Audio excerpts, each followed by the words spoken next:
नमस्कार दोस्तों, मैं हाय मौर्य राजू भाई आप सभी का मेरे यूट्यूब चैनल में स्वागत है। तो हमें हमारे समाज से, हमारे पूर्वजों से, हमारी संस्कृतियों से, हमारे क्रांतिकारी वीरों से दूर किया गया हमेशा इन ब्राह्मणों द्वारा और दूर किया जा रहा है। इनके वेद पुराण में हमें शूद्र कहकर पुकारा जाता है, नीची जातियां कहकर पुकारा जाता है, गंदी नाली के कीड़े से भी बदतर समझा जाता है। ठीक उसी प्रकार जब क्रांति हुई, यानी कि जब हमारा देश गुलाम था भारत, उसकी आजादी के लिए हमारे पूर्वज जितने भी विद्रोह किए, जितने भी फांसी चढ़े, जिनकी भी हत्याएं हुई, उनको इन ब्राह्मणों के लेखकों ने इतिहास से दूर कर दिया गया, इतिहास से मिटा दिया गया। इतिहास के किसी भी पन्ने पे, किसी भी पेज पे इनका जिक्र नहीं किया गया। जिक्र उन्हीं का किया गया जो कि ब्राह्मण थे, ब्राह्मणी समाज के थे, चाहे वो आंदोलनकारियों में मारे गए हों या न मारे गए हों, लेकिन उनका इतिहास बढ़ा चढ़ा के काली करतूतों सहित दर्ज कर दिया गया और उन्हें हीरो बना दिया गया, और जबकि हमारे पूर्वजों को मिटा दिया गया।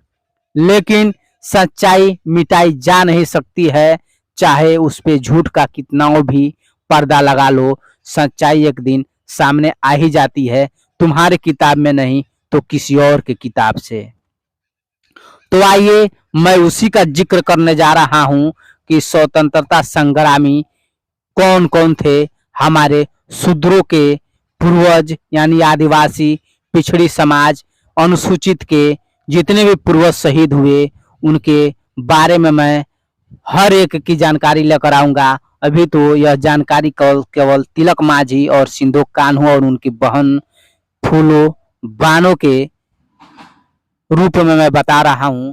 आप लोग इसको सुनिए और मेरे चैनल को सपोर्ट कीजिए, सब्सक्राइब कीजिए, कमेंट कीजिए और मुझे आगे बढ़ाते रहिए, ताकि मैं आप लोग के समक्ष सारे क्रांतिकारियों का वीडियो लेकर आता रहूं और उनके बारे में आप सबको बताता रहूं कि हमारे पूर्वज कितने ताकतवर और कितने बड़े दिल वाले थे।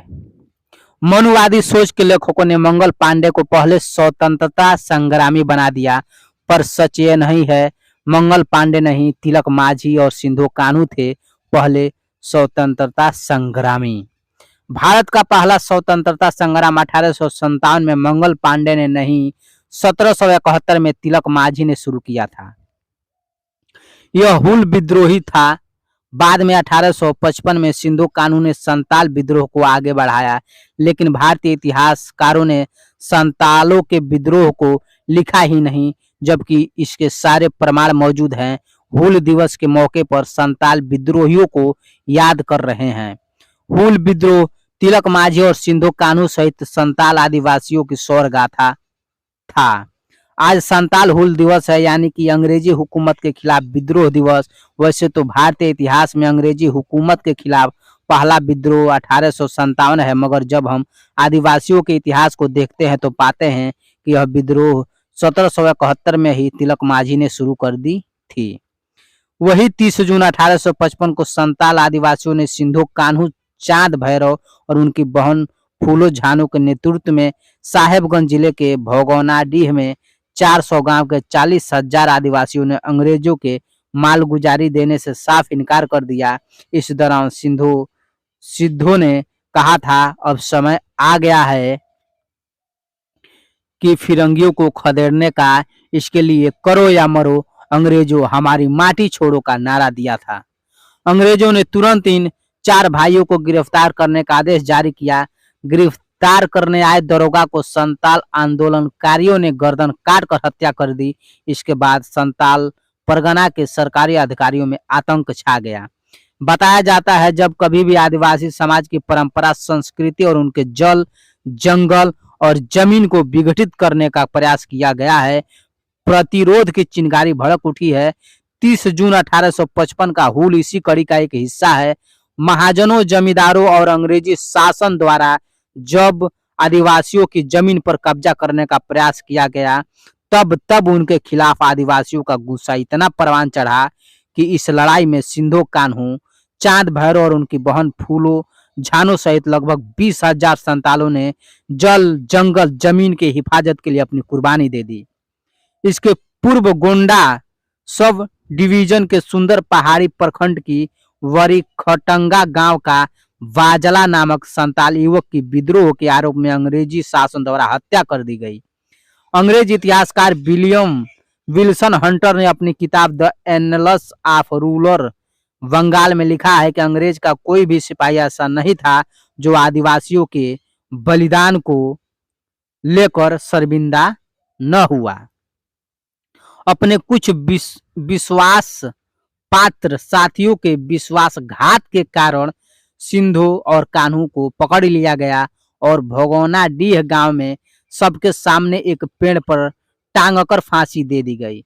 20,000 संतालों ने जंगल, जल, जमीन की हिफाजत के लिए अपनी कुर्बानी दे दी। अंग्रेजों ने प्रशासन की पकड़ कमजोर होते देख आंदोलन को कुचलने के लिए सेना को मैदान में उतार दिया और मार्शल लॉ लगाया गया। हजारों संताल आदिवासियों की गिरफ्तारी किया गया। लाठियां चली, गोलियां चली और गोलियां लाठियां तब तक चलती रही जब तक कि अंतिम आंदोलनकारी क्रांतिकारी मारा न गया।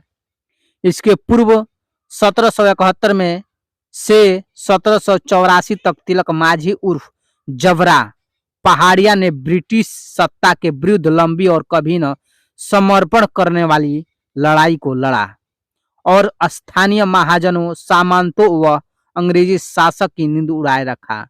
पहाड़िया लड़ाकों में सरदार रमना आहाडी और अमडा पाड़ा प्रखंड के आमगाछी पहाड़ निवासी करिया पुजहर और सिंगारसी पहाड़ निवासी जबरा पहाड़िया भारत के आदि विद्रोही हैं। दुनिया का पहला आदि विद्रोही रोम के पुरखा आदिवासी लड़का स्पार्टाकस को माना जाता है। भारत के औपनिवेशिक युद्धों के इतिहास में जबकि पहला आदि विद्रोही होने का श्रेय पहाड़िया आदिम आदिवासी समुदाय के लड़कों को जाता है, जिन्होंने राजमहल झारखंड की पहाड़ियों पर ब्रितानी हुकूमत से लोहा लिया। इन पहाड़ियों लड़ाकों में सबसे लोकप्रिय आदि विद्रोही जबरा या जौराह पहाड़ी उर्फ तिलक मांझी हैं। इन्होंने 1778 में पहाड़िया सरदारों से मिलकर रामगढ़ कैंप पर कब्जा करने वाले अंग्रेजों को खदेड़ कर कैंप को मुक्त कराया। 1784 में जबरा ने कालीवलैंड को मार डाला। बाद में आयरकुट के नेतृत्व में जबरा की गुरिल्ला सेना पर जबरदस्त हमला हुआ, जिसमें कई लड़ाके मारे गए और जबरा को गिरफ्तार कर लिया गया। कहते हैं उन्हें 4 घोड़ों में बांधकर घसीटते हुए भागलपुर लाया गया, पर मीलों घसीटे जाने के बावजूद वह तिलक माझी जीवित था। बताया जाता है कि खून में डूबी उसकी देह तब भी गुस्सैल थी और उसकी लाल लाल आंखें ब्रितानी राज को डरा रही थी। अंग्रेजों ने तब भागलपुर के चौराहे पर स्थित एक विशाल यानी बरगद के पेड़ पर सरेआम लटकाकर उनकी जान ले ली। हजारों की भीड़ के सामने जबरा पहाड़िया उर्फ तिलक माझी हंसते हंसते फांसी पर झूल गए। तारीख थी संभवतः 13 जनवरी 1785। बाद में आजादी के हजारों लड़ाकों ने जबरा पहाड़िया का अनुसरण किया और फांसी पर चढ़ते हुए जो गीत गाए, हांसी हांसी चढ़बो फांसी, यह गीत बहुत ही प्रसिद्ध हुआ और यह गीत बहुत से लोगों के दिलों में क्रांतिकारी खून के उबाल ला दिए और उन्होंने क्रांतिकारी स्वतंत्रता संग्राम में बढ़ चढ़कर हिस्सा लिया। वह आज भी हमें इस आदि विद्रोही की याद दिलाते हैं। तिलक माझी संताल थे या पहाड़िया, इसे लेकर विवाद है। आमतौर पर तिलक माझी को मुरुमुम गोत्र का बताते हुए अनेक लेखकों ने उन्हें संताल आदिवासी बताया है, परंतु तिलक मांझी के संताल होने का कोई ऐतिहासिक दस्तावेज और लिखित प्रमाण मौजूद नहीं है। वहीं ऐतिहासिक दस्तावेज के अनुसार संताल आदिवासी समुदाय के लोग 1770 के अकाल के कारण 1790 के बाद संताल परगना की तरफ आए और बसे। The annals of rural Bengal 1868 के पहले खंड पृष्ठ संख्या 219-227 में सर विलियम विल्सन हंटर ने साफ लिखा है कि संताल लोग वीरभूम से आज के सिंहभूम की तरफ निवास करते थे। 1790 के अकाल के समय उनका पलायन आज के संताल परगना तक हुआ। हंटर ने लिखा है 1792 में से संतालों का नया इतिहास शुरू हुआ। पृष्ठ संख्या 220 पे 1829 तक संताल परगना में संतालों के 40 गांवों के बसने की सूचना हंटर देते हैं, जिनमें उनकी कुल आबादी 30,000 थी। 223 हंटर यह भी बताते हैं, पृष्ठ संख्या 223 में हंटर यह भी बताते हैं कि 1847 तक मिनिमम वार्ड 150 गांवों में करीब 1 लाख संतालों को बसाया गया था।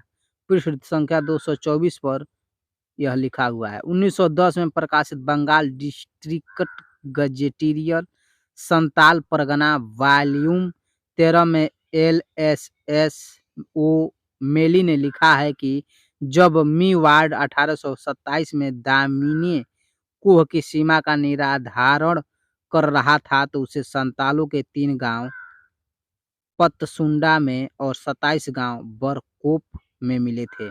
वार्ड के अनुसार ये लोग खुद को संतार कहते हैं, जो सिंहभूम और उधर के इलाकों के रहने वाले हैं।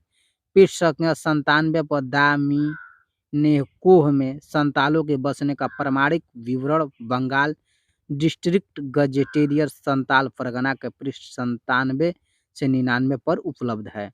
इसके अतिरिक्त आर स्टेयर्स जो 1885 से 1898 तक संताल परगना का डिप्टी कमिश्नर रहा था, उसने अपने उपन्यास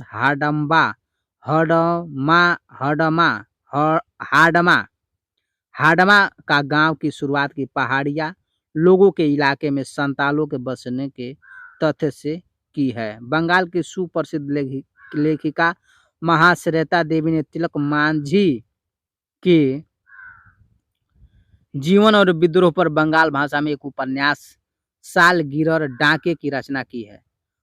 अपने इस उपन्यास में महाश्वेता देवी ने तिलक मांझी को मुर्मुम गोत्र का संताल आदिवासी बताया है।